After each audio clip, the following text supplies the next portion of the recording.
Yan.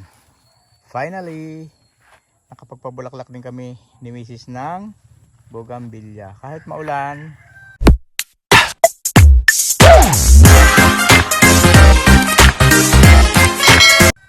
wala siyang bubong. Talagang tinisting namin kung mapapabulaklak namin ng nandito sa sa labas. Ayan. Kaya ito ay bumulaklak dahil lagyan natin ng pataba. Ayan. Ito naman pati yung kamote. Sarap pagtalbusan, no? Ayan, gagama si Mrs.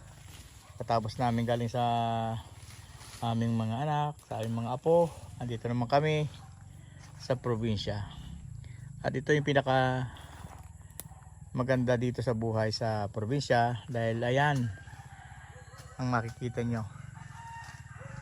Kagaya rin na nakikita namin araw-araw dito sa probinsya. Yung mga naglulunti ang halaman na maraming mga bunga. Gaya ng nyog. Ayan, may papaya din sa tabi ng bahay. At itong aming papaya, may bunga na rin yung sa pasunod na tanim. Yan, mga kuyabano. Ayan. So, ipinapakita ko to sa inyo dahil ito yung realidad ng aming buhay dito sa probinsya. Ito kami. Kahit kami dadalwa dito sa aming bahay. Ayan, pinagagawa pa yung aming bahay. Oh. Ayan. Dito lang kami. At masaya kami sa kaming ginagawa na ito. Kaya kahit malayo kami sa aming mga anak, sa aming mga apo, siyempre pag nakasama namin sila talagang masaya dahil ayan lang talaga nagpapabigay ng ano sa atin, saya talaga sa mga isang pamilya, no? Ayan. Kaya di sa probinsya dahil nga malalaki na sila, may mga kanya-kanya na rin pamilya yung iba, may mga apo na rin kami. So ayan, so darating talaga yung panahon na magiging dalawa ulit. Nagsimula sa dalawa, magkakaanak, dadami ang pamilya, yun, dalawa na lang ulit kami dito sa amin, dito sa probinsya. So yan ang aking mga libangan. Yan, nakagat ako kanina sa ilong. Yan, ilong na pinalapa na, lalo pa lumapad, pumaga pa. Yan, may mga sibat siya dito. Kumbaga ito ay yung pinaka ng patani. Patani mas malalapad ang bunga. Ito naman yung sibatsi mas maliliit. Ito ay binawasan ng dahon kaya nakaganto. Dahil yung sa ilalim nito, ganyan may mga mga bunga niya. Mas maliliit. Masarap to lalo kung kagataan, naglalangis-langis, may toyo o kaya mga daing Ayan. Basta masarap pagka hinalawan natin ng mga ibang mga gayang isda, sardinas, yan. Talagang hindi nalalayas ang ating mga alaga. Ayan, dalawa. Ito yung ating kalamansi. Ito pa yung isa. Ay, pupunta ron.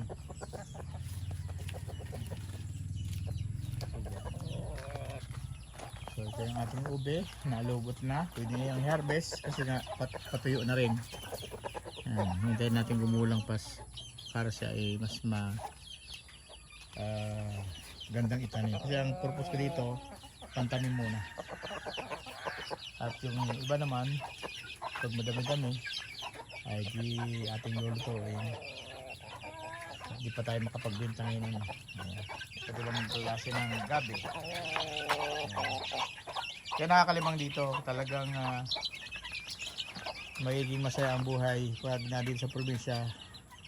Lalo kung maraming mga alaga, yung mga gaya ng manok.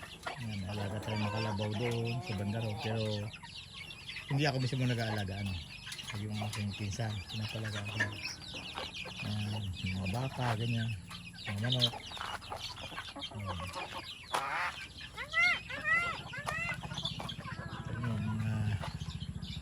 ginagawa kasi itong bahay namin. Pagbalik namin talagang ano, yan, medyo tayo pang kalat. Yan. Mga isda. Sa concrete pan.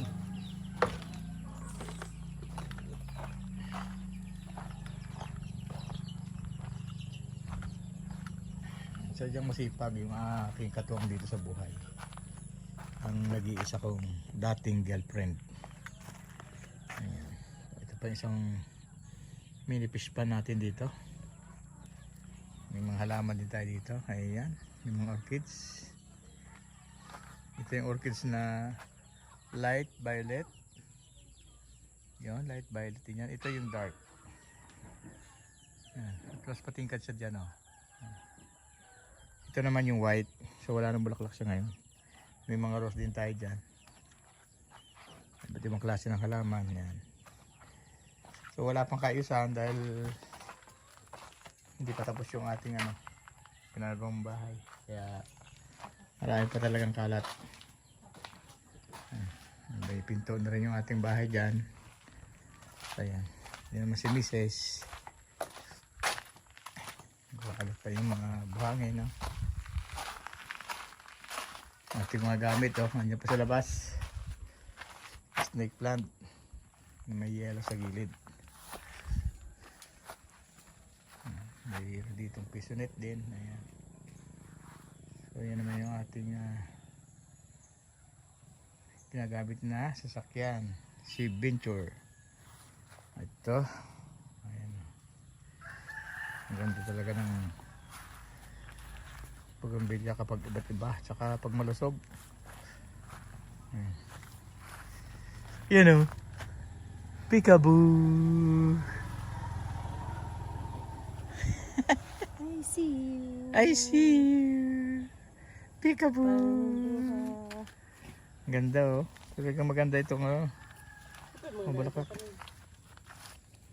Yan naman ang ating tinatawag na si Whitey. Yay, Whitey! Come here. Come here, my dog. Come here, come here. Ito na. Come here, come here. Iyan na. Ito ka na. Ito na, ito na. Dito na. Ano, pag may tutubon daw mo, gamas. Pero kung may mga pang herbicides, pang spray sa damo, mas mabilis. Pero nga si Chichi. Hi Chichi. Ito yung puko ng Guyabano. Ang daming mapupula. Pansin ba niyo yan? Yan kung tawagin dito ay ligha, aningas, langgam na malalaki ng pula. Ayan. May ibang tawag pa sa ibang lugar eh. Ayan. Napakasakit niyang mga gat. Itong mga grafted na kalamansi, ito rin, no? Medyo mataas na. Ayan. May markot dyan, may grafted.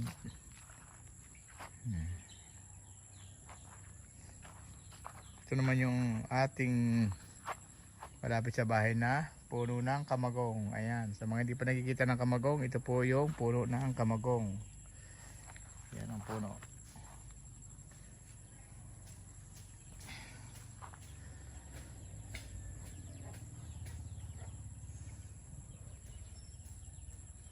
Ang ating talong tuloy sa pagbunga at bulaklak. Kaya marami tayong na harvest na panggulay.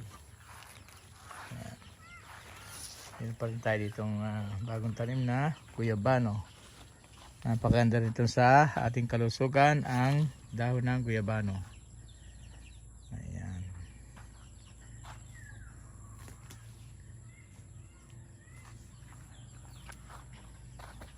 Ito yung markot. Nakalamansi. Tabi lang yan yung ating tapahan o koprahan. May takip na yung ating mga bao rito at uulingin na yan. Bao. para hindi mabasa. Kasi pagka nabasa, matagal ulingin.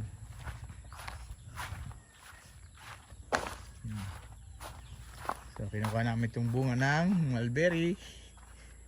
Pero dahil may kasama tayong mga alagang ibon dito, na lagi na pumupunta rito.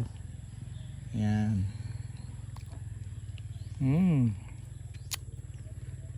Tamis. Yan mga bunga.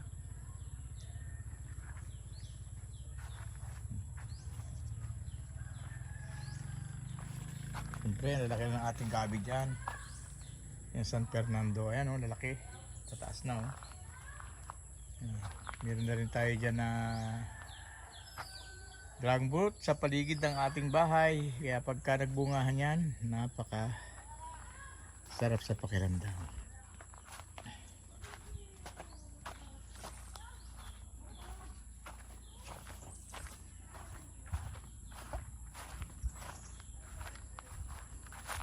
Yan mo yung ating tanglad na bagong tanim. Buhay na.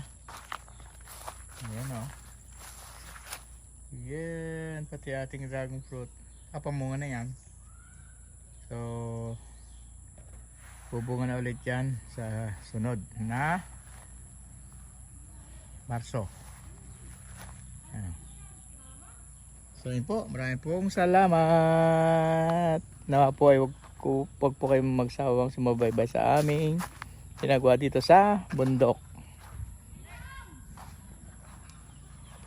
Kung gusto niyo yung video na ito, like, subscribe, and click the ring.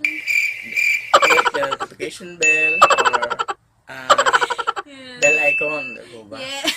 2 times para ma-notify po kayo Yes. sa mga susunod namin gagawin na videos. Thank you. Bye! Bye-bye.